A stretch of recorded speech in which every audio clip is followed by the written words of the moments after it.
Hey friends, I'm Christy Hughes, and you're listening to Rock the Damn Boat. If you've ever bitten your tongue to keep the peace or said yes when every part of you wanted to say no, this podcast is for you. We're diving into the messy, real stuff that people pleasers like me have spent years avoiding. It's time to have the hard conversations, shake things up, and learn to stand tall, even when it makes waves. And I have my woman t-shirt on. If you are watching, we are still in the midst of Women's History Month. I am enjoying the conversations that I'm bringing to you that all tie back to the historical fiction manuscript that I've finished and am now editing. And I admittedly have been procrastinating on the edits. I know how much work is still to be done to bring this project to life. And it's easy to feel a little defeated at times and think so much more to go. I've got to hire a professional editor, have to create cover art, have to decide, am I going to go traditional or self or hybrid publishing? I would like to use the cover artist that I used for my memoir, Strong Roots, Wayward Soul, 5 years ago. All of these steps that it will take to get me to the finish line of this project have me thinking about something real and something that you all probably have dealt with, and that is imposter syndrome. So Thursday night, my mahjong group came over. I went to a mahjong event at a local boutique called Feast, and they have mahjong tutorials every couple months. It's trending, just like pickleball or other things that we are gravitating to right now to have fun and entertain ourselves. Mahjong is a game of skill and strategy, and I think that's part of why I love it so much. Building the patterns, making sure that you're paying attention to what's going on the board. One of the group brought her daughter, and her daughter and I were talking about career exits and pivots, and I said, I haven't quite figured out how I want to present myself to the world. Is it coaching? Is it retreat leader? Is it an author? I'm going through all of these different things that Maggie Blackburn, who I've been learning from, calls a portfolio career. So I'm exploring this portfolio career. I'm doing all these different things, but I still at times struggle from imposter syndrome. Going from being a strategic director of sales to now helping women strategize in their own lives. It's not something I've done for 30 years, like I've done retail, like I've done CPG, like I have bought and sold products. Now I'm in essence selling a mindset, which at times I struggle with my own mindset. So that certainly can make me feel like an imposter. I continue to give myself pep talks and use all of the tools that I have at my disposal and that I have learned throughout my personal development journey. And my mantra that I was discussing with my group was that I am living by the words, don't quit before the magic happens. And I don't remember where I first heard that, but if you need to borrow that mantra, you can too. Use that this week. Don't quit before the magic happens. So sometimes the reason that we want to quit is because of imposter syndrome. And I found a Time magazine article about imposter syndrome, and it really helped break down some practical ways to identify it, some practical tips to overcome it. Now, this is from 2018, but I would say that it is just as real today. I listened to Rachel Rogers' podcast, the Hello 7 podcast. Now, it would be easy to think, I'm an imposter by listening to Hello 7 podcast because I'm not anywhere close to making 7 figures as a coach. She talked about imposter syndrome in the latest episode and how she has it as well. So we are all dealing with it. And this article says that you're in good company, that an estimated 70% of people experience these imposter feelings at some point in their lives. When it was first labeled in 1978, it was identified as being more predominant in women, but now research continues to show that it is true for both men and women. I'm sure we process it a little bit differently. The article breaks down 5 different personality types that it might affect. So perfectionists set extremely high expectations for themselves, even when they meet 99% of their goals. I certainly feel like a perfectionist at times, and that also is what stops me and other women from sometimes starting a project, even when you know you're perfectly capable. But I have to get it perfect.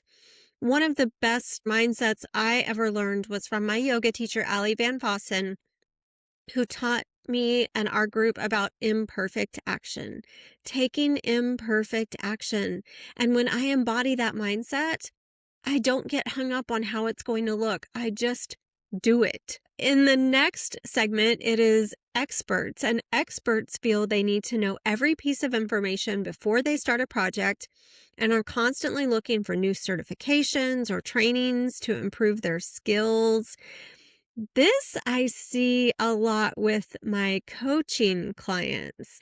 They are trying to build the credentials, and they are trying to make sure that they know exactly where plan A is going to lead, or plan B, or, anticipating the outcomes of all of these things that they do.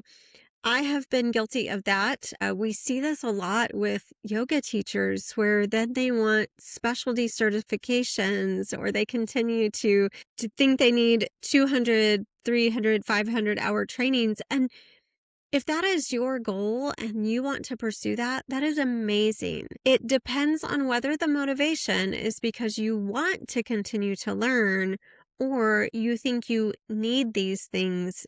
If you decided that you wanted to teach yoga at your local studio, 200-hour is perfect. The third cohort is when the natural genius has to struggle or work hard to accomplish something. He or she thinks this means they aren't good enough. And I talk about this all the time. Angela Duckworth, in her book Grit, calls this fragile perfect. And she talks about how someone like me, who I was a hands-on learner. I made A's and B's in school. I graduated in the top 10% of my high school class. It always came easily to me. And then I got to college, and it was hard. And I was expected to study on my own. Most of the tests, and you may have had this in your college experience, most of the test material came from the reading and not from what you learned in class, from the lecture. So there was an expectation that you were learning on your own, and I was terrible at that. Sitting down and now knowing that I've been diagnosed with ADHD, it makes sense to me as to why I could not sit down and read 5 chapters at a time. It was so boring, but give me a hands-on lesson, I could commit it to memory and then ace a test. Even when I read a book for fun these days, my mind is usually off thinking about something else. Soloists feel that they have to accomplish tasks on their own, and if they need to ask for help, they think that means they are a failure or a fraud. It is so easy to get caught in that trap. When I went to the Women in Publishing Summit 2 weeks ago, the theme was Better Together. There were lots of networking events. I met some amazing women, have a writers group that is forming coming out of that event. So we're going to trade critiques and material in the interest of improving our work. When we operate in a silo as a soloist, we're afraid to ask for help because we're afraid that means we're going to reveal that we don't know as much as we do. I have been pushing myself out of my comfort zone in this way and connecting with women on virtual coffee dates. I have my calendar set up. If you are interested in a virtual coffee date with me, I would love to visit with you. Reach out to me at Christy@thrivewithchristy.com, and I would love to, see how I can help you in some way. And then finally, super women push themselves to work harder than those around them to prove they are not imposters. They feel the need to succeed in all aspects of life. And to me, this really ties in with perfectionism. When we want to present to the world that we are doing everything perfect and that our lives look great on paper, that those are the super women. And certainly that mindset of being accomplished, celebrating your wins, taking small steps for big results, all of those things can certainly mean that you are superwoman status. But if it makes you feel like an imposter deep down and you're trying to mask that, that is when superwoman status can be a little defeating. The article goes on to say there's no single answer for imposter syndrome. Certainly, the more I learn about neuroscience and the battle between the amygdala and the prefrontal cortex means that the amygdala is probably afraid and chiming in and saying, oh, this is scary because other people know more than you do. We want to step out of imposter syndrome. There's a few ways to do this, according to this article. And then I also want to tell you about my Thrive framework, which, because of imposter syndrome, I have not been sharing as loudly as I could be. But this is a strategic system that will help you with your mindset. So we'll get to that in a minute. One of the first steps to overcoming imposter feelings is to acknowledge them. Awareness is half the battle, right? If you are feeling imposter syndrome right now, remember that you are part of 70% of adults who have felt that at some point in their lives. You could also reframe your thoughts. I always have to remember that when I'm trying to think more positively, that if you are optimistic and you believe that you are smart, those neurons will fire together, they will wire together, and you will believe in yourself a little more every single day. And then finally, sharing it with a trusted friend or partner.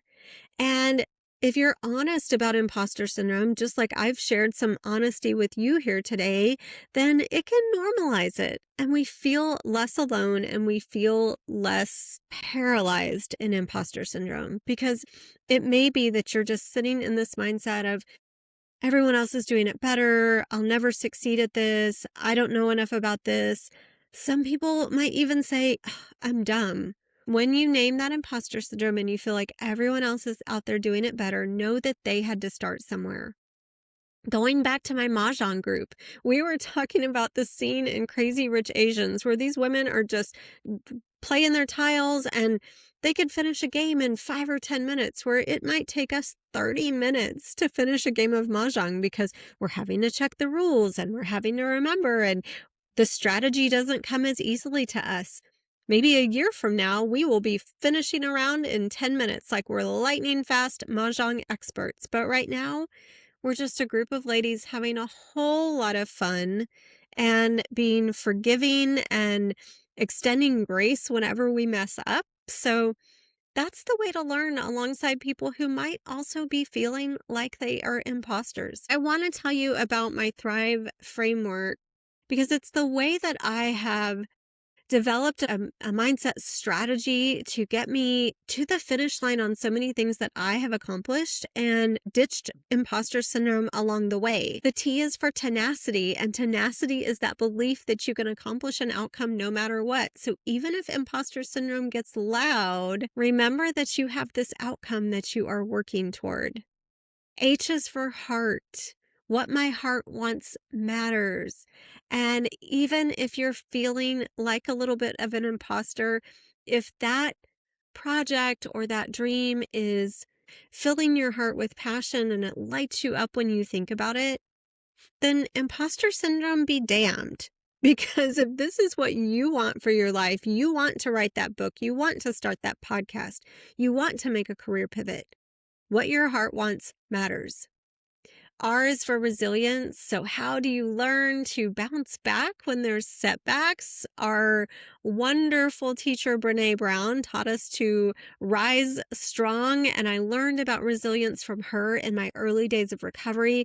I teach that as a tenet of this framework because it is so important when we feel like the chips are down. How do we bounce back? How do we develop mindset? I go through this every few days, where I am feeling imposter syndrome or feeling down about something, and I bounce back to say, here's 3 things that I could do today to fill retreats. Here's 3 things that I could do today to move my book closer to the finish line. I is for intellect, and what do you need to know about this project or this task or this new industry that you're exploring? I have lists of resources in just about every creative endeavor you could possibly want to explore or career pivots. I get you to the starting line of exploring that avenue and starting to overcome all of those thoughts that are detracting you from even getting going. And then I give you the resources to take it a step further and get you closer to that finish line. V is for vitality. So how are you taking care of your body? Are you setting boundaries,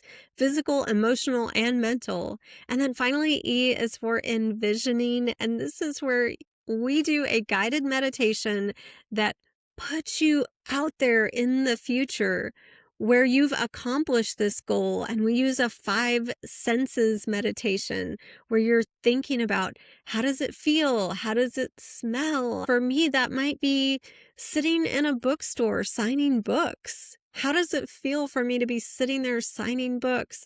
How does it sound with women chattering about how they resonated with the stories? So I love envisioning. It's a little bit like manifesting, but we use a very specific technique to help bring that to life so that you know exactly what you're working toward, especially when tenacity might start to waver a little bit. Thrive can be explored in several different ways. I have a pre-recorded course that can be purchased on my website. It is the framework that we'll use for the retreat curriculum at the retreat coming up in April. And I also have a community coming in the future. So we'll be exploring Thrive on an ongoing basis. We'll continue to cycle through each of those pillars: tenacity, heart, resilience, select vitality, and envisioning. And I firmly believe that this framework will help you create a strategy to ditch imposter syndrome and to get you to the starting line of that project that has been on your heart that you continue to find excuses for to not even start. I would love to work with you. You can check out more at thrivewithchristy.com.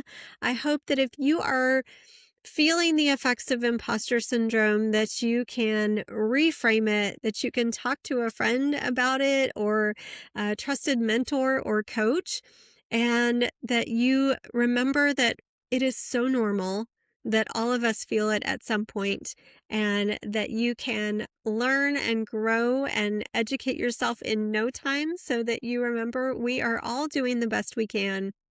We are all out there to support each other. We are better together. Thank you so much for listening. You've been listening to Rock the Damn Boat, a podcast produced and recorded by Christy Hughes. You can follow, subscribe on both Apple and Spotify, and your 5-star review goes a long way. Thank you so much for your support of the show.